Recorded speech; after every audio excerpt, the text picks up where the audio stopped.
Hello, everyone. Happy Black Birders Week and happy National Creativity Day.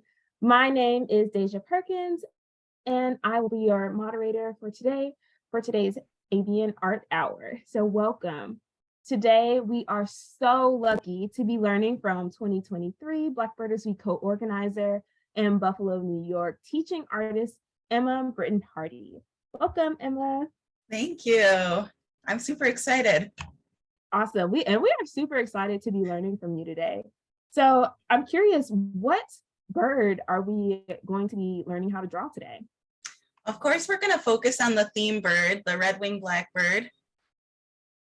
Awesome. Yeah, I'm super excited. I think these are like such a pretty bird.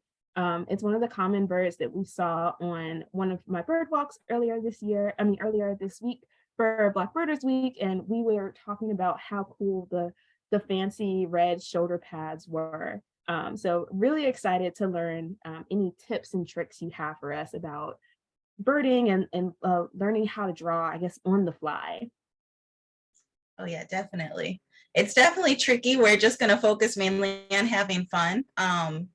Drawing out in the field takes lots and lots of practice. So if everyone is like just a beginner, we're going to start that journey. If you're further along on the journey, we're just going to practice a little bit. But the main focus is going to be having fun. Awesome. Well, I'm super excited to learn from you today. My utensil of choice is a pen. I think this is something that I always have on me. It's not really something that I think about as an artist drawing tool, but I think because it's accessible, this is what I'm going to use today, and I'm really excited. So whenever you're ready to get started. Awesome. So I'll switch my camera. I have a camera set on my drawing materials here. So I scribbled out this crow a little bit earlier when I had some time. I'm working backwards. I just want to preface this by saying I'm an artist who really likes color. I like color more than I like accuracy, so I'm not a scientific illustrator. I love to draw and I love colored pencils, and I will just throw in wild colors. So that's what brings me joy, and I just want everyone to work with whatever brings them joy. My second note is I did some practice sketches earlier and you can barely see them. I'm going to be drawing darker than is normally recommended just so the video will pick it up, but it's best practice to draw as light as you can. So that way, if you make a mistake, it's really easy to fix. I have people who draw and they're like, oh, I know what a bird looks like. And then they get really mad when they don't like what they drew, and then they can't really do anything with it. So I would just recommend, draw as loose and sketchy as you can. I would suggest everyone, and I'll switch my video back for a second. So you want to loosen up when you go to draw and kind of flap your elbows. It seems really silly.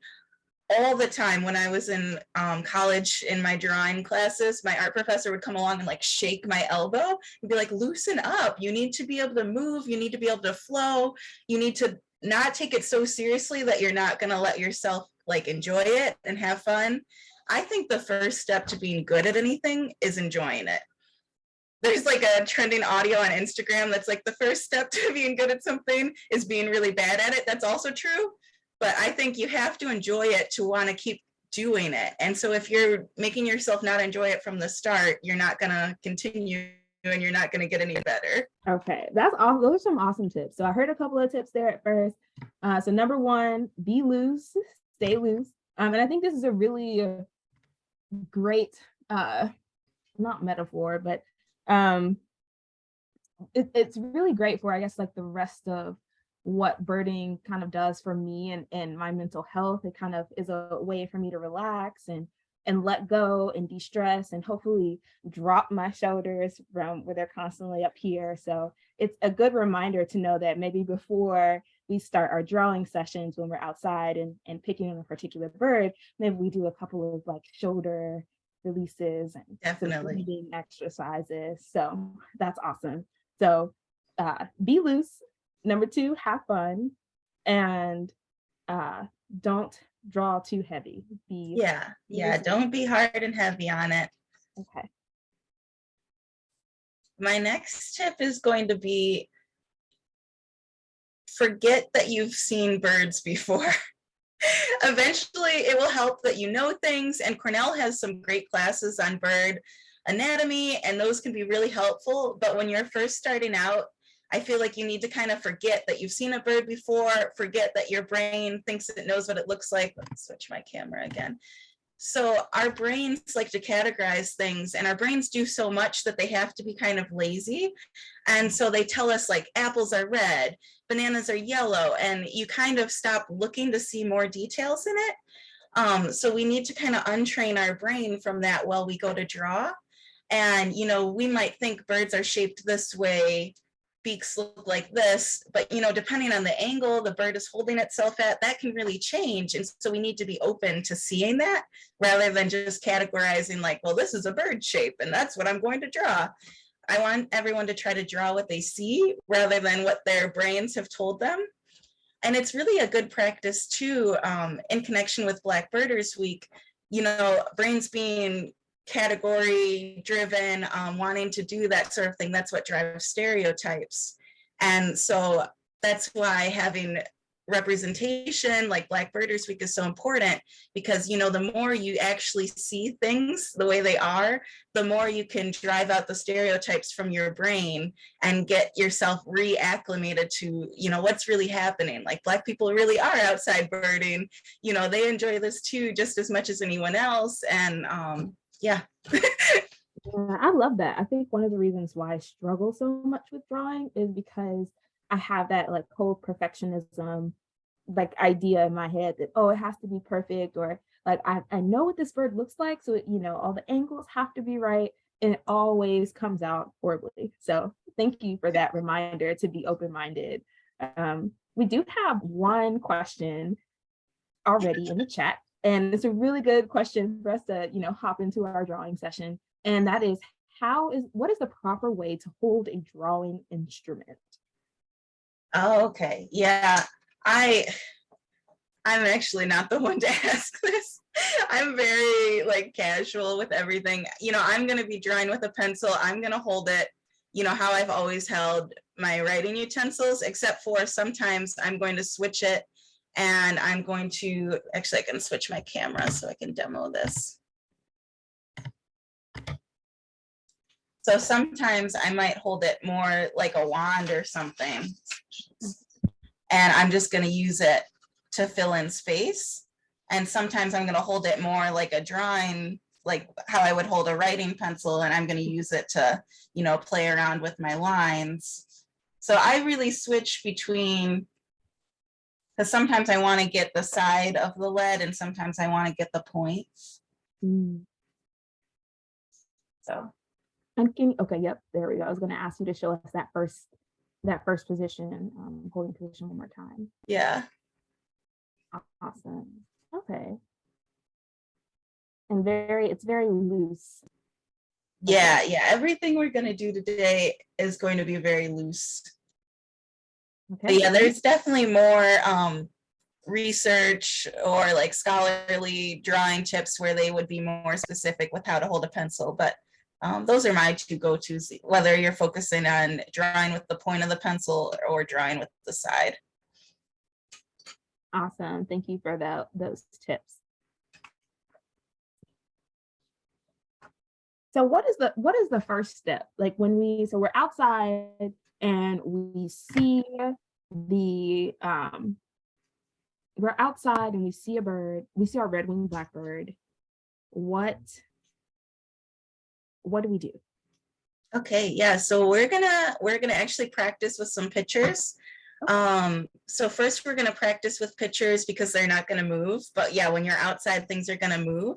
We're gonna start with gesture drawing, which is really like scribbly, loose. You're just trying to get the general shape and feel. My cat is trying to like jump up. It's hard.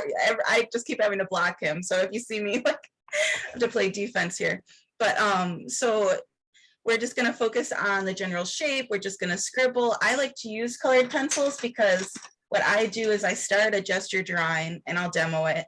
I'll start in one color, and if I can continue that drawing, like the bird hasn't moved and I can add more detail, or if there's something I need to correct, I've switched to another color. So my lines, I can clarify like what's real and what's the super scribbly. So yeah, let me switch again. Yeah, I have a few gesture drawings that I was working on earlier. So I'll just go off of one of these because we're all going to look at a picture together and I'll draw then. I personally prefer to draw with my drawing board up and down or on an easel. I'm going to draw on the table for now so you can see. But out in the field, I really recommend that because then you don't have to really change your head position that much. You know, if the bird is in front of you and your paper is straight up and down in front of you, you don't have to keep moving your head all around and like disorienting yourself. You can just keep your viewing angle from one point. But yeah, so these are some of my gesture drawings from earlier. I was looking at a wood thrush. And so I didn't get the details of the dots or the speckles, stop, butcher, along its chest very much, but I did start to add like how they form an arc. I tried to get that in, but yeah, you can see I probably drew for like 10 seconds. I'm gonna just highlight the lines so that they show up darker. It was really scribbly. Sometimes I didn't even pick up my pencil while I was drawing. You know, I'm just trying to get the basic details before that bird flies away. So it's not going to look like a finished drawing. It's just going to look like some scribbles. And it really, some of them can be really quite beautiful after, you know, you take some time and you look at it. I did this one earlier. That's just part of the bird's head. And there's just something about that that I really like, even though it's just scribbly. Yeah, we're gonna look, I'll be nice and we'll start with like a 30-second looking at the picture, and I just want everyone to just scribble and just play around with trying to figure out, okay, what does this look like? Where are the wings? Where's the head? You know, it can look really, really scribbly like that, and that you're perfectly on track if your piece looks less like a bird and more like a 5-year-old drew it. That's where I want you to be.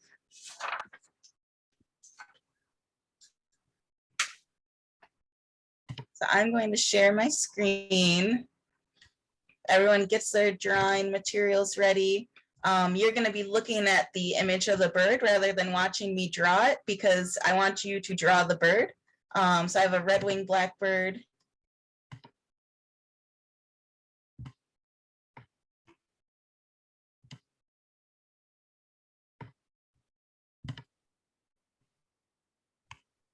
And this image is from the Cornell Macaulay Library, which is a really great resource. But yeah, so just take a second. You can look at it first and then we'll start to draw. I just wanted to give everyone a second to get ready. If you're already drawing, that's also fine. But yeah, we just want to do really scribbly, you know, where's the head? What's the general feel? So Emma, I have a question. Yeah. So you are starting your drawings with these kind of scribbly motions and you're using colored pencil. So I know there are no erasers.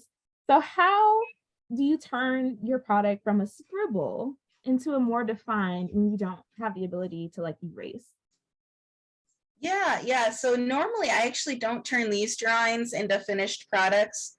Okay. Some of them I do really like and I'll keep them around, you know, hang them up in my studio, but mainly they're just to practice drawing and to see everything. My art professor told us once when I was in college, he's like, you guys act as though everything is your final. And he was like, whereas like when you write, you know, you have a rough draft and, you know, you practice, you write out like lists of like, you know, what you're trying to say in your writing, you write your first draft, you edit, you edit, you edit.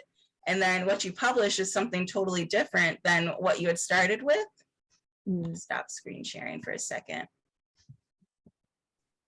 So I think just having that practice in art is really valuable. What's going on?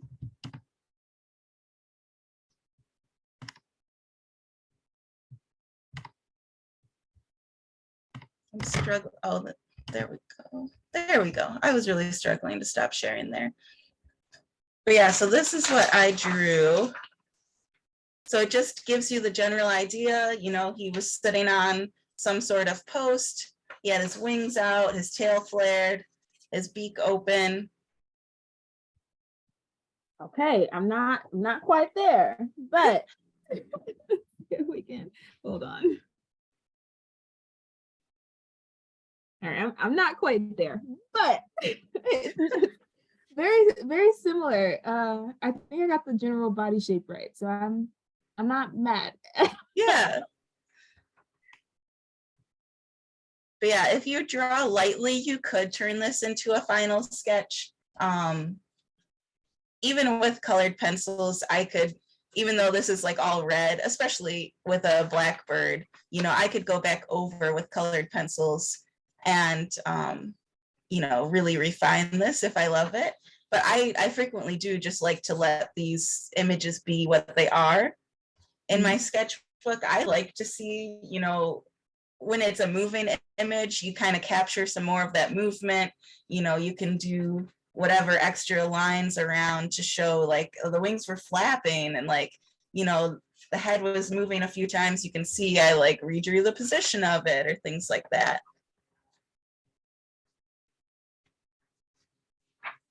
So let's try another one. I'll try to like keep track of the time a little bit better, hopefully, so we can get, you know, a little bit more regimented. Yeah, I can help you keep track of time. We're at 12:18 right now. And as you prepare us for the next section, I will ask one of the questions from the chat. Someone says, what do you do if the bird does not fit on one paper? Do you start all over, or do you continue drawing on what you already have? When you are in the field, I know you said you are you typically have an easel, but you know, I personally I might have like a little journal or something that I kind of jot down my bird sightings or anything else, and I'm just kind of trying to capture that bird that I haven't seen before. Yeah. Yeah, it's tricky when you have a small journal and you're trying to work, then you have to shrink your work. And that's like another translation for your brain to go through, you know, what detail can you fit in a smaller drawing? I honestly like to try to avoid that as much as I can and work on really big pieces of paper.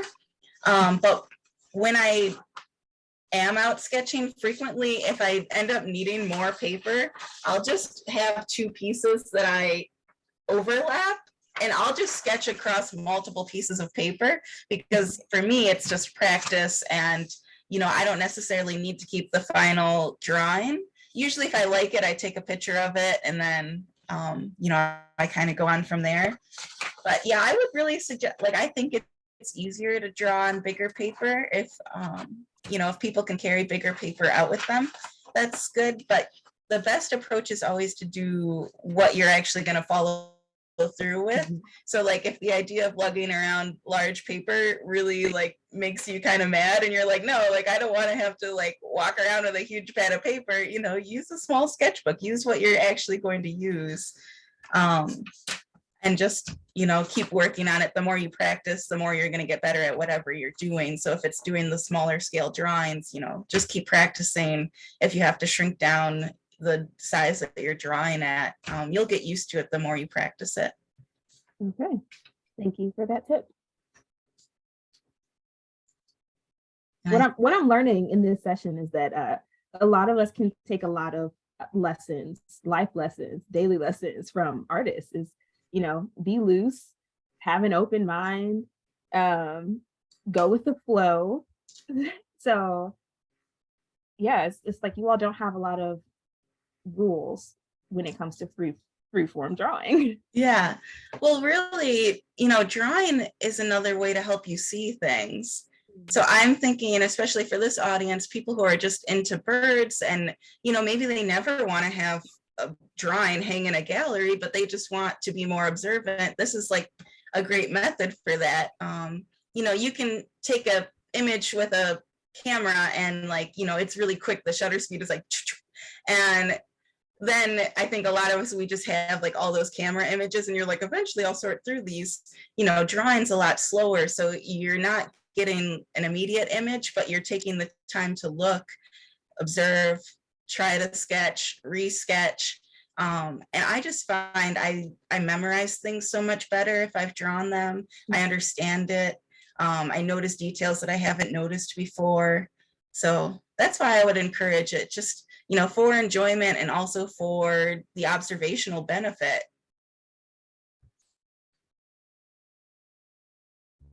I see there's a question of how do you know where to place the eyes?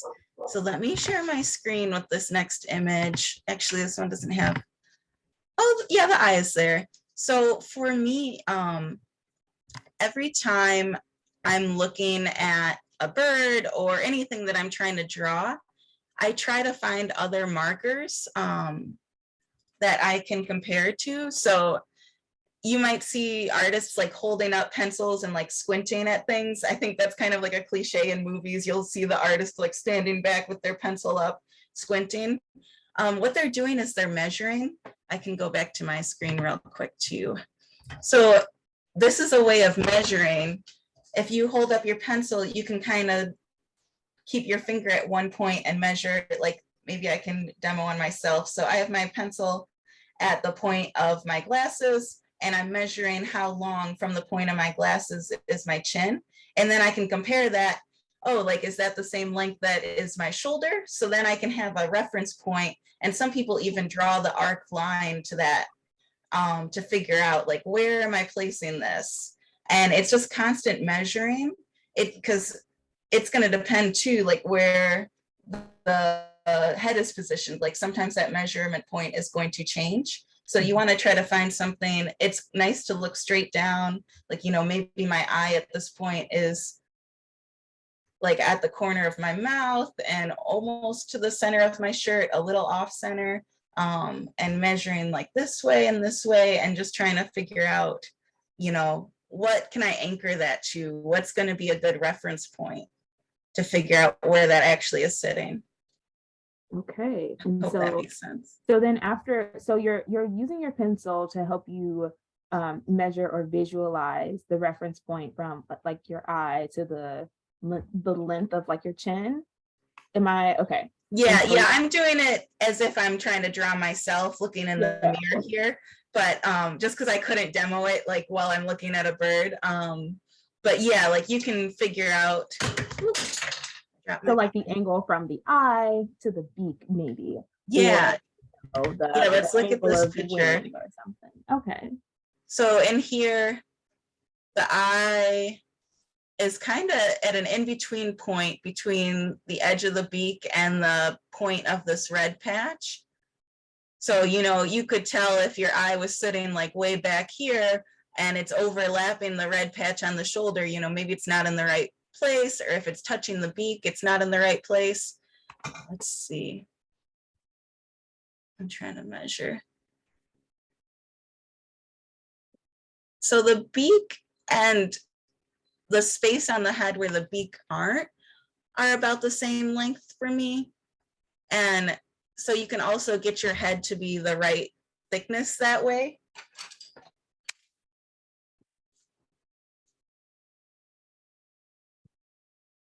I'm just doing a quick scribble here.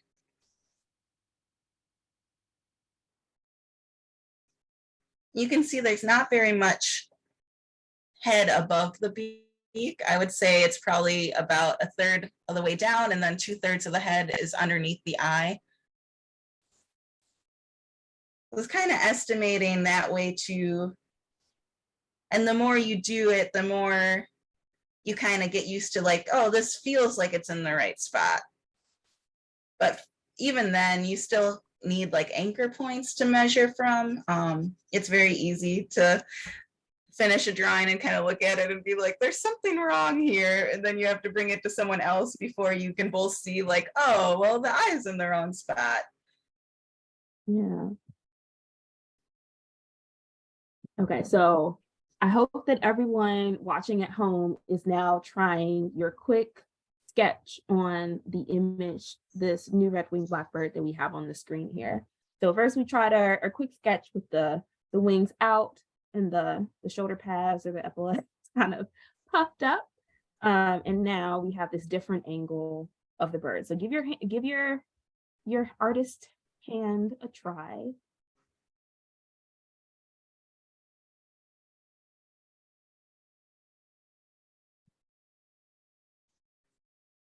Yeah, we'll let this one sit a little bit longer since we were talking about observation. So you can do your quick sketch and then kind of start to clean things up and place things where they might actually go.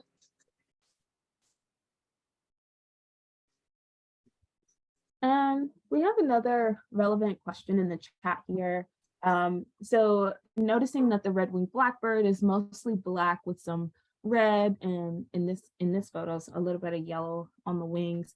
How do you address details on really dark parts of the blackbird or even add light to it when you're working, if you're working with a singular utensil? Yeah, yeah. So I actually did start drawing with just a regular HB pencil, just one that you would use in school. And it's basically you're making a grayscale at that point. And so you can vary your pressure of your pencil. I'll kind of make one and then I'll switch my screen. The harder you press, the darker it's going to be.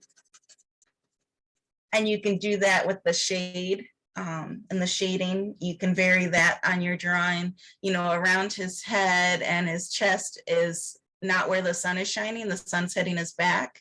So the area where the sun's not shining, the chest, the head, those areas are like almost pitch black to our eye. So you could really shade in heavy there. And then along the other areas, you want to go with a lighter touch and leave them more of a gray. Even though like it's a black bird, you think that it's all black. There's still shades in there. And once you add color, there's different colors hidden in there too. Yes, there are so many shades of black and brown. Okay, there's a diaspora.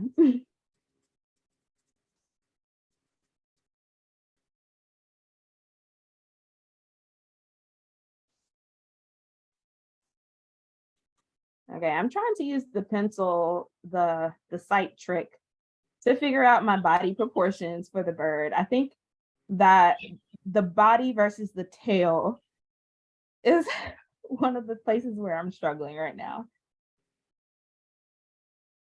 Yeah, for me, it looks like the tail is about as long as the wing up to the little point of the red there. Okay. It's a little bit shorter, I think, but it's almost the same. And I really like how the front leg almost is a straight line down from the beak.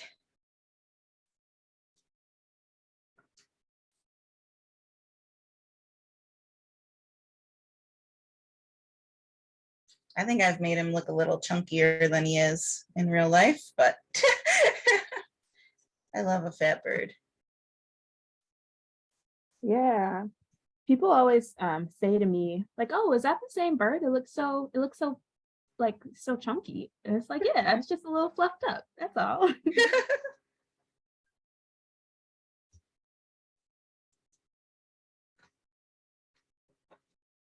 Okay, I'll go back to mine.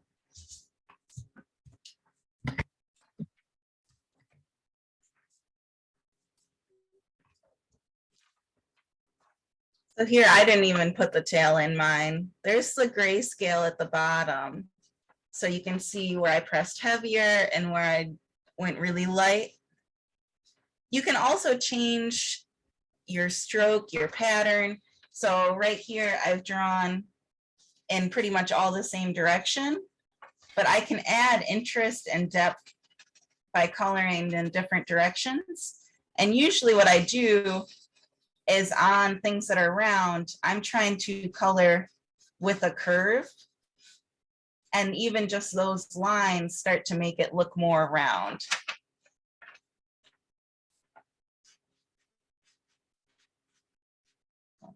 Down.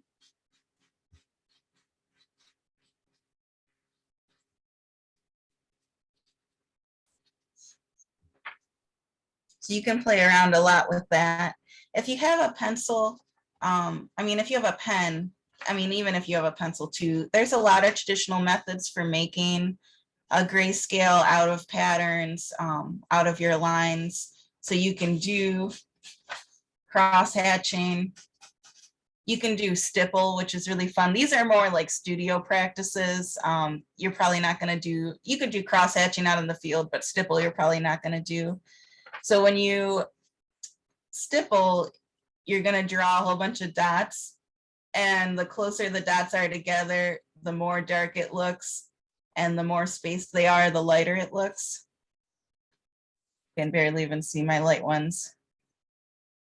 Yeah, that's cool. I really appreciate all these tips, because even though I might not add the detail in the field, when I go home, I'm probably going to add in maybe some stippling or some cross hatching to help add in that color. Yeah, it can be really fun to explore.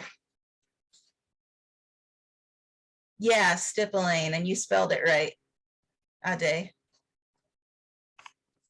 That's where you do a whole bunch of little dots. Usually with a pen, because with a pen, you're not going to be able to just change your pressure to change how dark things are. So you need to use other tools like cross hatching or stippling. Some people even scribble instead of crosshatch. I really like that. I'm a really scribbly person. The denser you're scribbling, the darker it's going to look, and the more spread out your scribbles, the lighter it's going to look. I really need to even press darker for you guys to be able to see what I'm doing. I love a good scribble.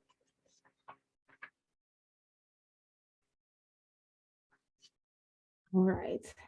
We have one more question in the chat asking, so when we're first starting, folks are asking, are you working with the basic shapes? Do we start with ovals and circles for the head and then a long rectangle for the tail? Or are we just working strictly from the outline? Like, what is there a best practice, a better method? So you can definitely play around between the two. Basic shapes are super helpful, but people can sometimes get like too hard and heavy with them. Sometimes it's nice to just play around with the outline. Both will be helpful to practice. So I would include both in your practice. Sometimes focus on starting with the basic shape, and sometimes focus on just going for it and scribbling and seeing what you get with the outline. Sometimes in art school, we would do like all sorts of different practices. I'll draw some on my paper here. So just to get you observing and doing different things, sometimes they would ask us just to draw the background around a shape. So we'd be looking at, a bird or whatever, and our job was to just color a line that represented the background to make a white outline of what we were looking at. You could also do the opposite and just scribble the basic shape. We did this too.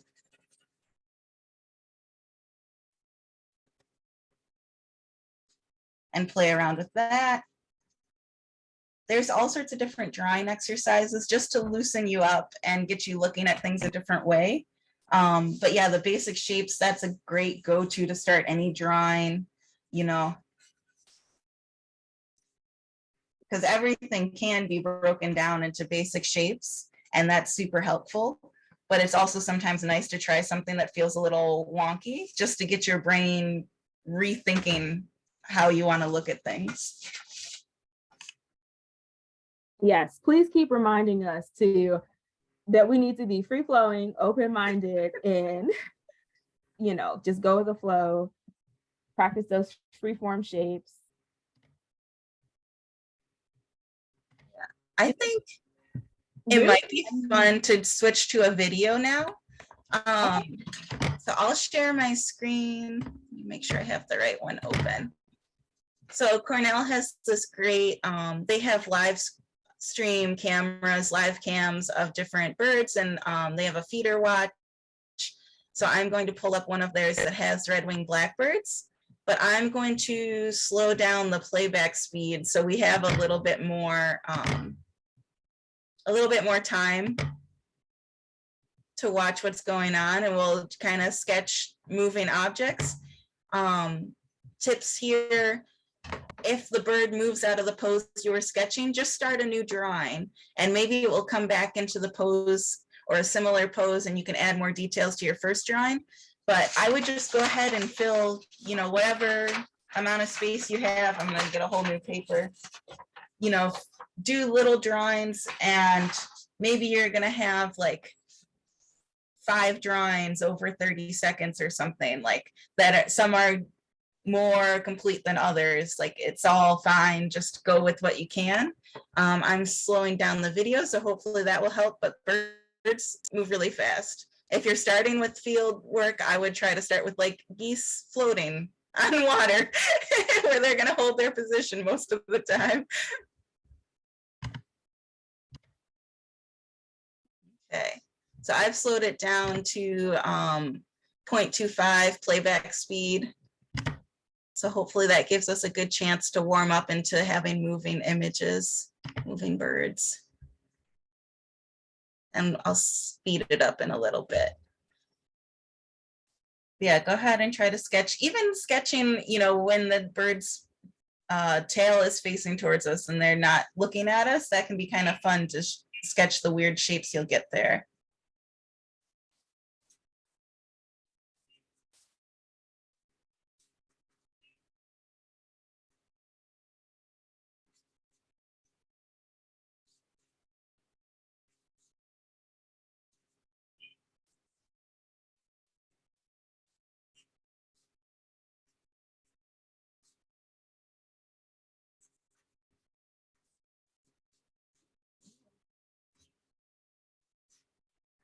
This is so challenging. I don't know about anybody else, but I feel like for me, the most challenging part is picking which bird to draw and which position to focus on. Yeah, it's really a lot. That's why my emphasis is especially on just, you know, having fun. Don't take it too seriously. Drawing out in the field is really difficult, which is why, you know, Audubon and early naturalists were shooting their specimens and taking them home to draw them. Yes, that is such an important fact. People always ask, well, why is the red-bellied woodpecker called a red-bellied woodpecker and there is no red? And it's like, it doesn't look like it's any red because of the way that they sit on the tree. But knowing that early naturalists used to shoot the birds and name them, identify them, etc., by in the hand, I'm really glad that we have found alternative methods, such as drawing, to appreciate birds.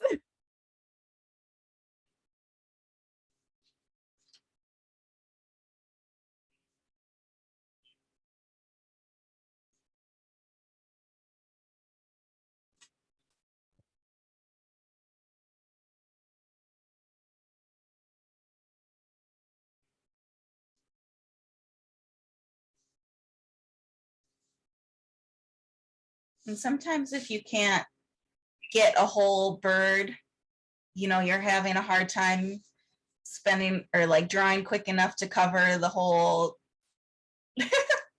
watching this blue jay cover the whole bird. You know, you could focus in on like, today I want to draw the bird's face, or, you know, I want to draw wing positions, and just do that. Oh, this is fun.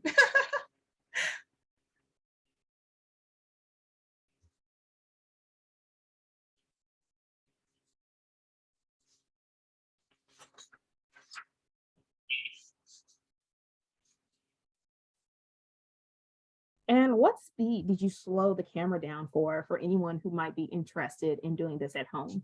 Yeah, I put it on a quarter playback speed, so 0.25.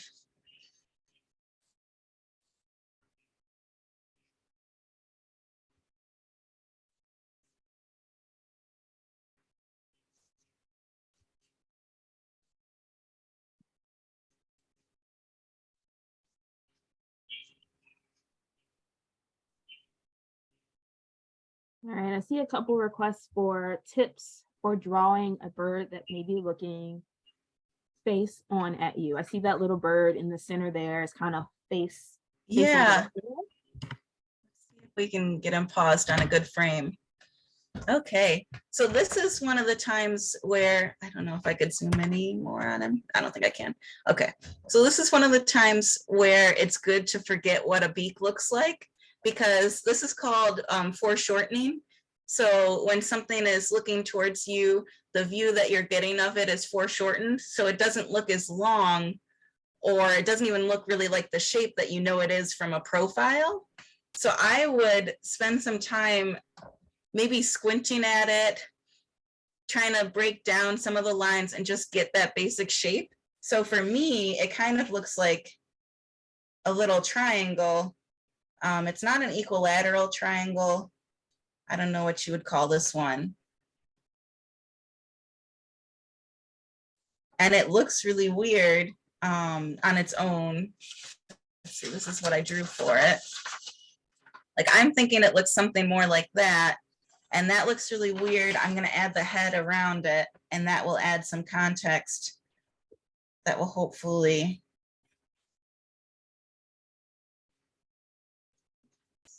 I can't help but chuckle at my little quick drawings, but I think they're getting better. So this is my little rendition of the face on bird. I love it.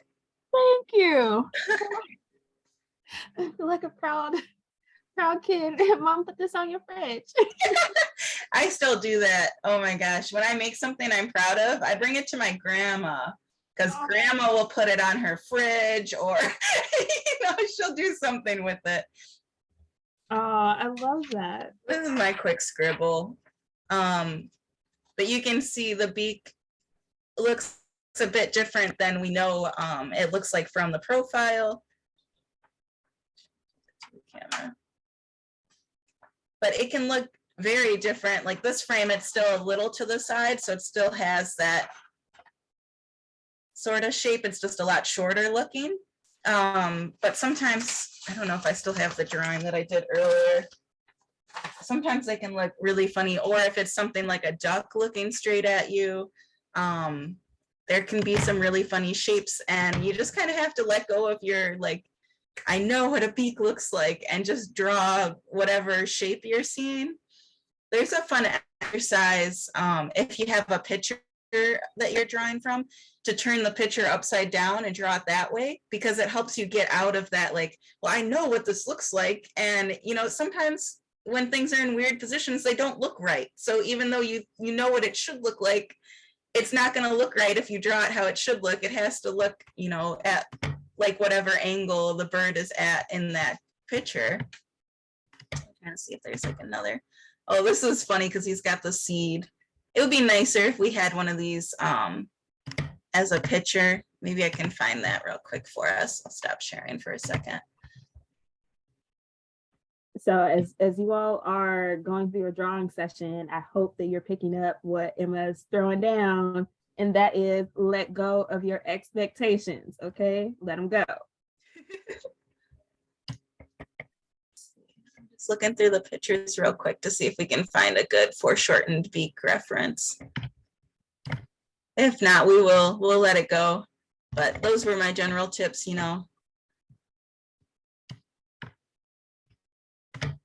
Here's one.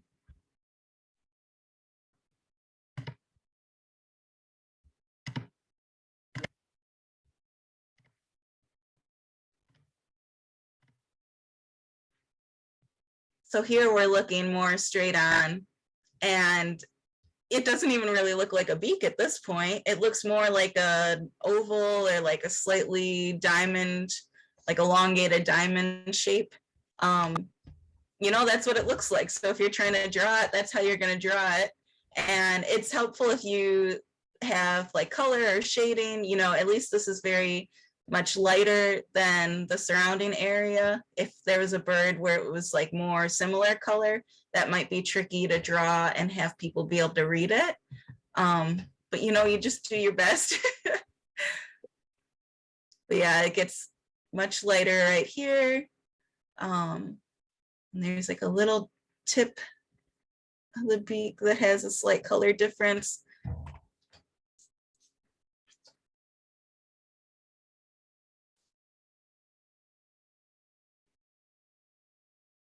You know, if you're drawing something and you're doing your best and you have someone come up and be like, well, what's that? That doesn't look right. Just don't talk to them anymore.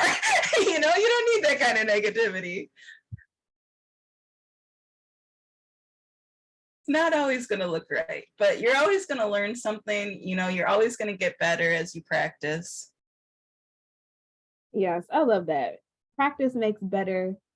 And at the end of the day, this is all for fun. I know I'm not in school for for becoming an artist, so I'm so happy that we have you here to share some of these tips and tricks with us, and for making this so approachable. And we're getting a lot of comments in the chat about like how approachable this is, and how, you know, letting go of those expectations and focusing on the overall outline rather than the shapes is really helping people to be able to start having a few better sketches.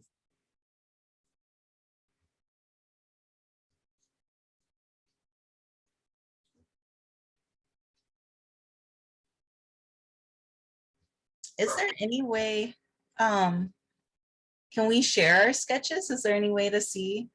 Or maybe people could just tag us on like Instagram, post there.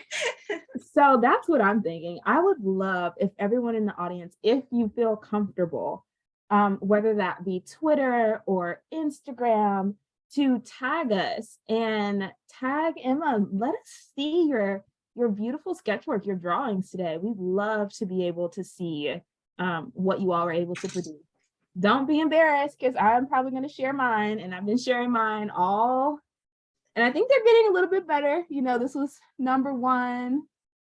And then, you know, I'm practicing with the little shapes, and they don't all look like blackbirds, but it's okay because it looks bird-like and progress. That's Yeah. And really, like, it, you know, you're building memories too. I love sketching while traveling because, you know, it makes you more observant. And then you have something you can look at and you really remember, like, oh, like I sat there for a while and I remember like hearing the birds, and I remember, you know, this person passed me and maybe someone stopped and talked to you because you were drawing. I think it builds more of an experience than just taking a picture, but I do really respect and love photography. And you can really capture a moment with photography that will bring memories like that too. But yeah, drawing can be a bit more experiential. Yeah, I do find myself when I am in like taking pictures, I'm a little bit more focused on them being perfect, and the clarity, and making sure that you can actually see and have a identifiable picture, versus with drawing. This is so much more relaxing, and just I'm more in the moment, more present than just focusing on capturing the bird. Yeah, so I'm looking at some of the questions. If drawing with a black pencil, any suggestions on what kind of pencil? So my go-to, and I guess I'm really into marketing. I don't draw with drawing pencils usually. I do own them. My go-to is a Ticonderoga. And I think I just like became obsessed with them as a child because they're advertising, like their box says world's best pencil or something. And so this is just an HB #2. This is generally what you get like when you're working in school. I know I did a lot of those tests where you have to fill it in with a #2 pencil. I really like it because it's an in-between. The harder the pencil lead, the finer the detail you can do. So like in studio, that might be really good. But out in the field, I would use something that's like the medium, so you can kind of get, you know, the best of both worlds. The softer the pencil lead, the darker and the like, yeah, the darker and the more like malleable, the more spreadable it is. So I would go with the medium hardness, but just keep in mind, like, you know, if you want more detail, it might be nice to reach for a harder pencil for that. And if you want like a darker dark, it might be nice to have a softer pencil available for that. Let's see. Do you have any advice for drawing a bird that refuses to be still? Just go with it. you know, at that point, you might just want to take a picture. I would do some gesture drawings, get what you can, and then, you know, if it's not going to work out, I would go somewhere else rather than get frustrated. And then, And while you were on the topic of utensils and pens versus pencils, someone was asking about coloring pencils, because before you were using the red coloring pencil. yeah. So I use, mainly I have Prismacolor brand, but there's a few other nice brands. I go for the colored pencils that you can blend. So let me actually switch to my other camera and I'll show why I like these.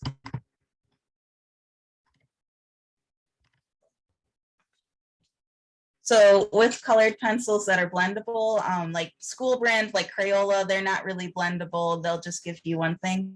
With those ones, you can lightly color and color over top, and you might get some nice effects that way. With these colored pencils, you can start lightly coloring, and then you can start to really like press hard and blend the colors on the page. So you can see I'm getting a little bit of the blue into a green, mixing with this yellow. I'm just grabbing random ones. I like to really work up layers and mix the colors on the page. If I go over with a white, there you can really see it, the white is blending. I'll hold it closer to the camera in a second.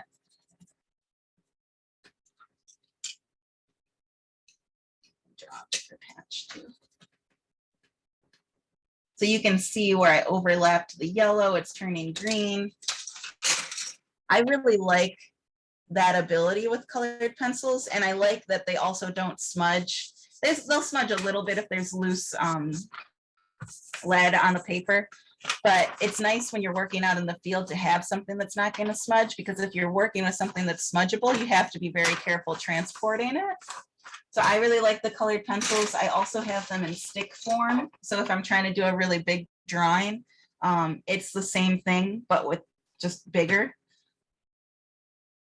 So I can really go at it with all the colored pencil sticks. I know a lot of people use watercolor in the field because, you know, you just need water and the watercolors, and then it will dry really fast usually, and you can bring it home easily. I would, you know, the best thing is whatever works for you. So whatever you're actually going to do, you know, do that.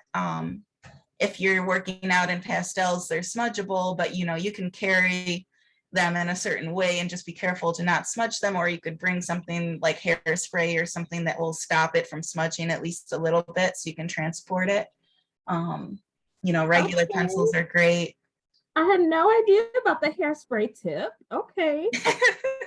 I see the culture and arts overlapping. Love that. While you're on the topic of pencils, someone else asked about watercolor pencils, and have you ever used those? Yeah, I haven't really used watercolor pencils, but they definitely could be a great option. You know, I would probably, if I was using them in the field, I would just draw with the watercolor pencils and then take them home and activate them with water. But you could do, you know, you could do both. I do have my watercolors with me. I haven't used this brush yet, but I have one of these. Oh, it's really hard to see. I have one of these brushes that has the water in the handle, and so you just kind of squeeze and water comes out the brush end, so you can use it. And I have a little travel watercolor pack. If I can open it, it's really stuck closed. So yeah, that's an option too. That's so cool. I'm learning so much. Like, there's so many tools I didn't even know about. This is awesome. Yeah, sometimes I use oil pastels too, because they're also blendable. They're a lot fatter than a colored pencil, so you can get larger drawings done quickly. So not really great for birds unless you're doing something maybe like life-size great blue heron, but yeah, they could be really fun to play around with.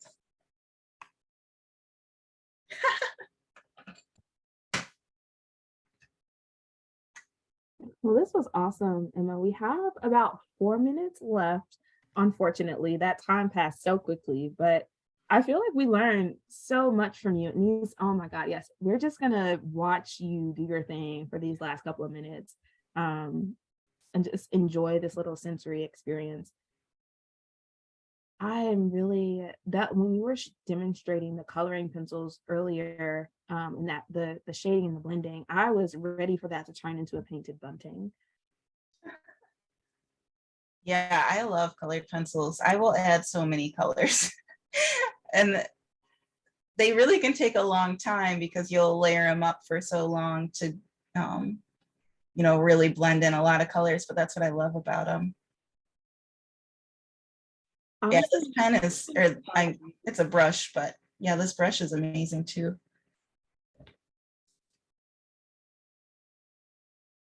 I think you've definitely inspired me and so many others to use coloring pencils or just color in general, in our sketching and in our work. We do one more. Someone asked if you could restate the watercolor brush that you're using.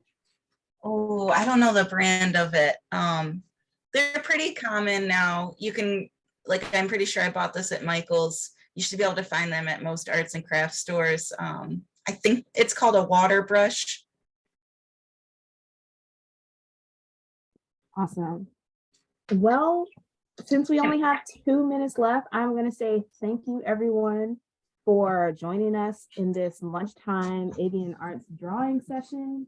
We had so much fun. Thank you so much, Emma, for sharing all of your tips and tricks with us and just making this such an approachable way for us to learn birds. If you all are interested and want to keep engaging with us online, if you want to showcase your attempted sketches, your progress, how you're getting better, make sure to take a picture, post it, and tag us on social media using the hashtag Avian Arts.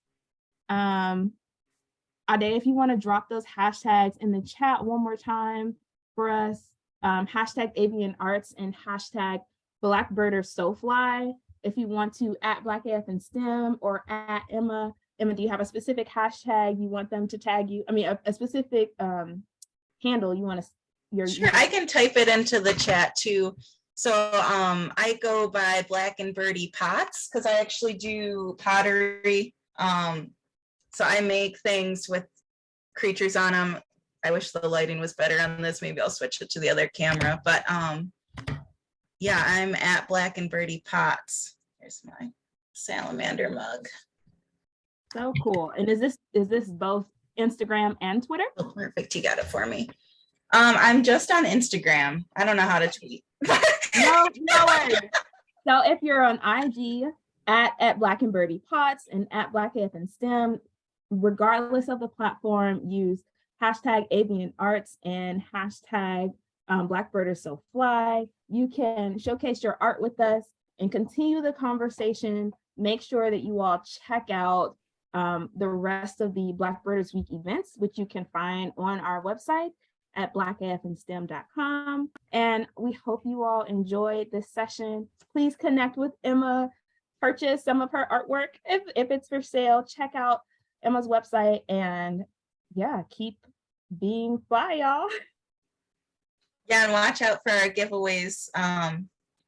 We're doing a lot of giveaways for Blackbirders Week. Nicole just put it in the chat. Yes, thank you for that reminder. Check out today's giveaways. Check out the daily giveaways. We give away so many things. And yeah, keep being fly, y'all. Have fun.